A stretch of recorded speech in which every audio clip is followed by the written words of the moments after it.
Otol Memorial Trust ne lua jimong bai hasne kok to mani lahayungo ti kaisa dangsa fiogir jaka ababai te pra haste hapone goshimung manja kai ne chiba kok to mablai engkha hasni mantri okra tongthongmuni bisingte Otol Bihari Bajpayee asirma salno rege kok to mablai Satya Bachchan fiogir rekha o kok to mablai tabuni simi kubun kok to mablai be baksa batainai kok to mablai fiogir mani pandawa manjaka yaksu mantri okra Vishnudev Burma, Otol Memorial Trust ni kasko Dr. Manik Shah, Tangphang Deepak Majumdar, Tripura Rungnok Yugni BC Ganga Prasad, MBB Rungnok Yugni BC Khobei Kubunra. বিভিন্ন মাধ্যম দিয়ে electronics media হোক print media হোক তাদের যে তন্ত্র আছে তার মধ্যে দিয়ে হোক অথচ এমএসপি বাড়ানো হয়েছে আমরাও জানি ত্রিপুরাতে পেডি প্রকিউরমেন্ট এই সরকারই প্রথম শুরু করেছিল 17.5 টাকা থেকে বাড়িয়ে কত করা হয়েছে 18 টাকা 15 পয়সা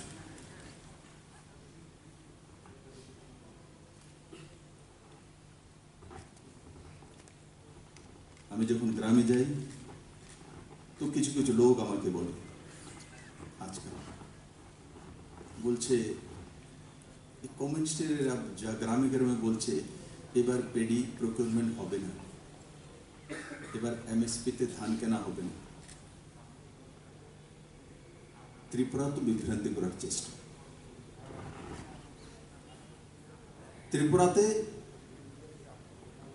ধান প্রকিউরমেন্ট করা হবে নিশ্চিত করা হবে কারণ এখানে রাষ্ট্রবাদী দল রয়েছে রাষ্ট্রবাদী মানসিকতা মন্ত্রী পরিষদ রয়েছে অটলজির বিচারধারার মানুষ রয়েছে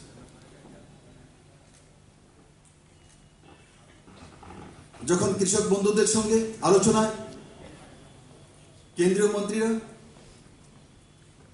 বারংবার আলোচনা চক্রে বসছেন তো প্রথম কি ছিল ডিমান্ড যে এমএসপি তো বন্ধ করে দেওয়া হবে তখন যখন ওদের সামনে তুলে ধরো না এমএসপি তো কোথাও বন্ধ হচ্ছে না এমএসপি তো রেট আর বাড়ানো হয়েছে আর আপনারা যে এসছেন এখানে বসছেন আপনারা ধান বিক্রি করে এসছেন কিনা বলে হ্যাঁ ধান তো বিক্রি করে এসছি কত টাকা করে এত টাকা করে তাহলে এমএসপি পেয়েছেন কি হ্যাঁ পেয়েছি তাহলে কিসের জন্য বসেছেন তারপর বলছে এখন যে টোলের মধ্যে টোল দিতে হয় ন্যাশনাল হাইওয়ের মধ্যে সেটা একটু তুলতে হবে কোথায় কৃষি বিল নিয়ে বসেছি কোথায় চলে গেছি ট্রান্সপোর্ট ডিপার্টমেন্টে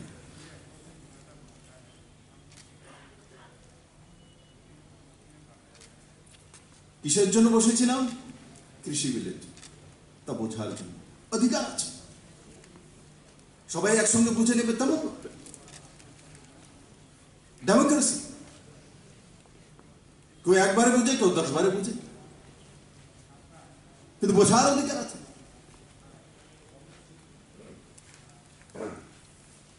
মাননীয় প্রধানমন্ত্রী আজকেও আমন্ত্রণ করেছেন যে কোনো দল যে কোনো পন্থ আসুন বার্তালাপ করুন বুঝাবো আপনাদের রাষ্ট্রহিতে দেশ হিতে কৃষক হিতে সে বিল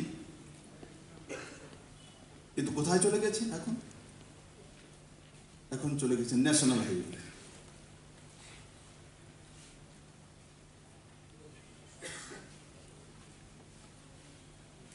তো আমি এই রাষ্ট্রবাদী যে পত্রিকা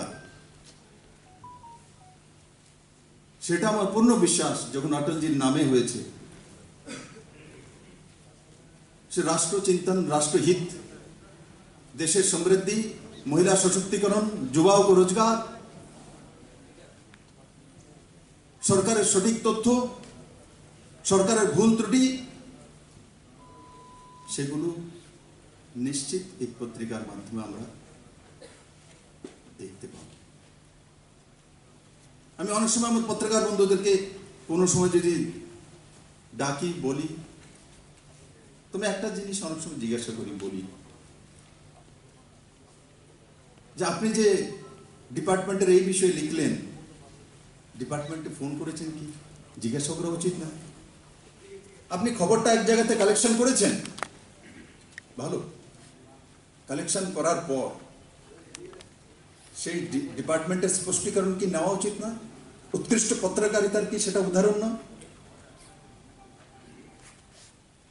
তারপর আপনি যেটা লিখবেন সেটা নিশ্চিত সমাজ এবং সোসাইটি যেটা বলে তার জন্য পজিটিভ হবে, সকারাত্মক হবে। পত্রিকারিতা এত সোজা নয়। কোনো হাউস চালানো, পত্রিকা চালানো কঠিন কাজ। আদরণীয় মানব সাহেব মহোদয় বলছিলেন সঠিক, অনেক কঠিন।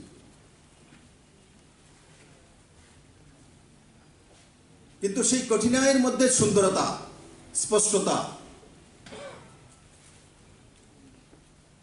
পরিমার্জিত ভাষা, সেগুলো রিফ্লেক্ট হতে।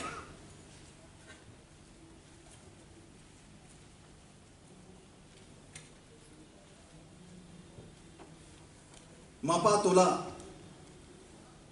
বিষয়কে সামনে রাখা,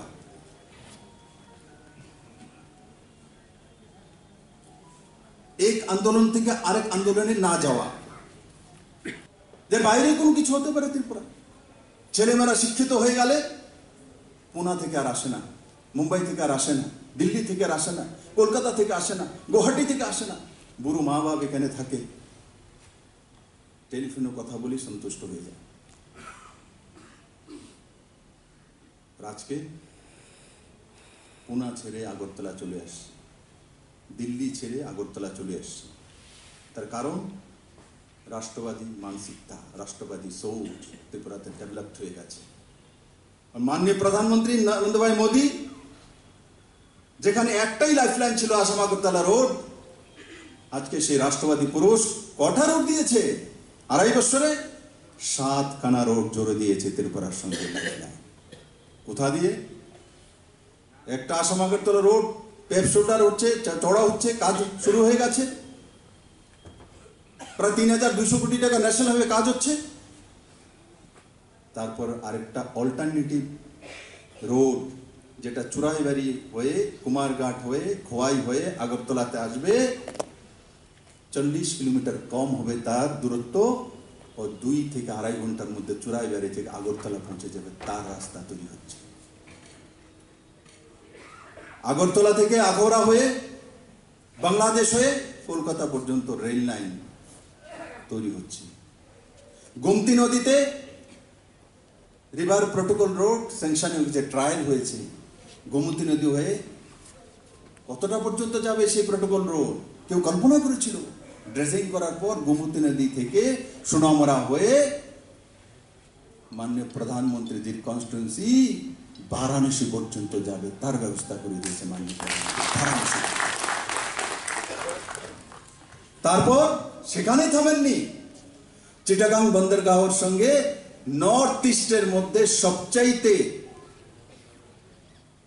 কাছে সমুদ্র বন্দর যদি কোন রাজ্যের আছে, আমার সুন্দরী ত্রিপুরার আছে।